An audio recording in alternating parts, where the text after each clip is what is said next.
पुणी इंफा भितर एक श्रमिक मृत्यु इंफा कारखाना साजिश श्रमिक मारणा कारखाना जहाँ आज एक दृश्य देखुं एक श्रमिक मृत्यु हो जाए कारखाना भितर जहाँ को नहीं पूरा परिवार संपर्क सहित ग्रामवासी मैंने पूरा अभियोग आनी कि कारखाना मध्य श्रमिक को मारी दि जाए जो श्रमिक रही मेकानिकाल डिपार्टमेंट श्रमिक राकेश कुमार बुडिल बेले परिवार संपूर्ण भाव में अभियोग करी श्रमिक को कर्तृपक्ष किंबा जो इंफार कर्मचारी रही से पिटी पिटी भितर मारी जहाँ को नहीं ग्रामवासी और परिवार पक्ष वर्तमान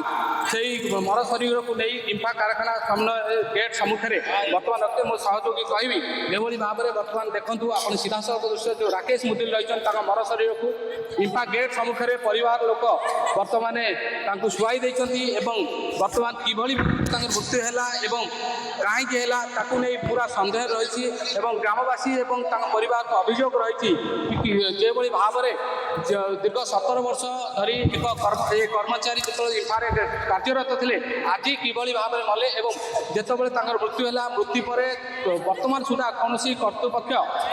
जो मर शरीर अच्छी कौन परिवार सहित कथबार्ता न होता बेले संपूर्ण भाव में जो ग्रामवासी रही परिवार जो सदस्य मैंने रही मर शरीर को आनी इंफार जाइए जो थर्माल जो रास्ता रही रास्तार मर शरीर को रखी बर्तमान से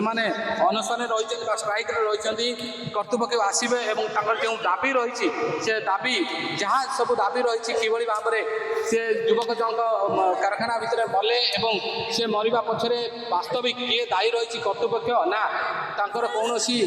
कारण जो सी मरता परवर्ती समय ही जना पड़ स्थानीय पुलिस एवं स्थानीय जो मैंने कर्तृपक्ष रही किसी समय पुलिस रही कर्तृपक्ष आसी पहुँचे देखो आम जा रही आम सहित किसी परिवार संपर्क रही आम सीधा सब जा सीधा मौसी कह आस केमी कौन से पिलाटा केमती कौन थे स्वस्थ थे ना असुस्थ थे पिला आज भी ड्यूटी आसते केमी मरले खबर केत पाइले बताओ केमी कौन मरते सर्ट मार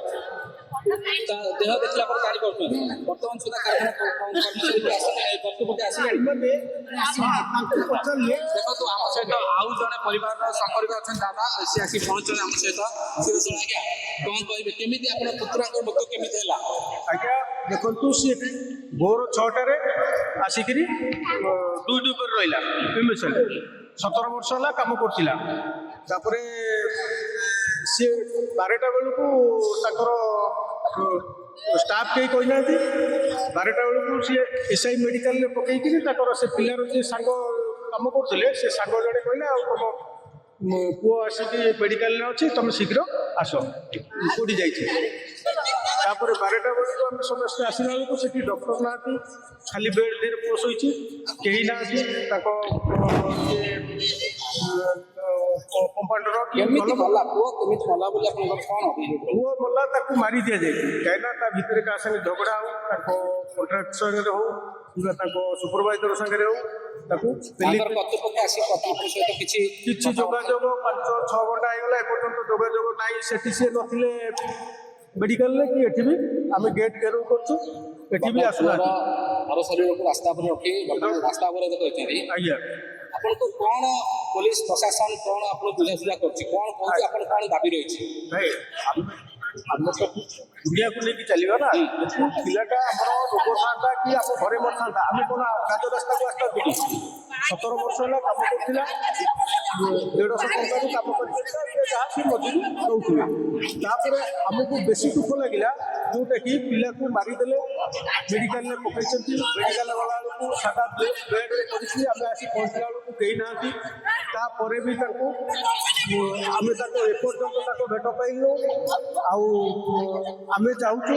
यार उचित विचारटा कर कहीं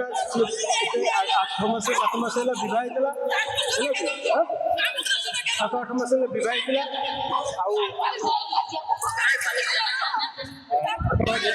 शुणुले युवक जन कर दादा किभली भाव में कहबी मोर प्रतिक्रिया रोच परिवार प्रतिक्रिया परिवार परिवार से परिवार प्रतिक्रिया रही सीधासख अनुमान कर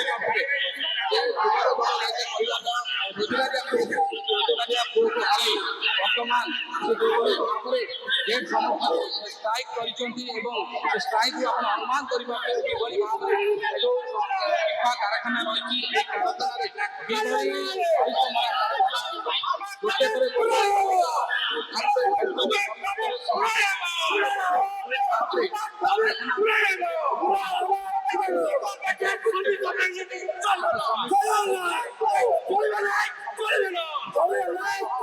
एपर्तंत जो बड़सरे पड़ा युवक मरीचंदी एपर्तंत कौन कर्तृपक्ष एठार आसी परिवार सहित बुझाशुझा अभियोग आनी परिवार संपर्क मैंने आप सीधा जो अनुमान करुवे ए जो इम्फा कारखाना रही केते विपदजनक कारखाना जदि एठारे जेकोसी कर्मचारी श्रमिक काम कर निश्चित जीवन प्रति केते विपद रही। आज्ञा मु विजय वर्धन ग्राम चांगुड़िया ये जो पुओटी मोर मरी जाइए मोर भड़जार पुओ ये आज 17 वर्ष है आज कम कला भावुँ आज जो मरवाटा तो आम देखलु तेणु आक्सीडेट इम्फा भितर कम करवा अवस्था आक्सीडेट मरमी मरी से कथा से कर्तृपक्ष कह आम कति खबर देले ना ये से हस्पिटाल लावारिस डेड बॉडी हिसाब से फोपाड़ी देते एमकर यही कांड ज्ञान कटक चौदार इम्फा परिसर रिपोर्टर टुडे।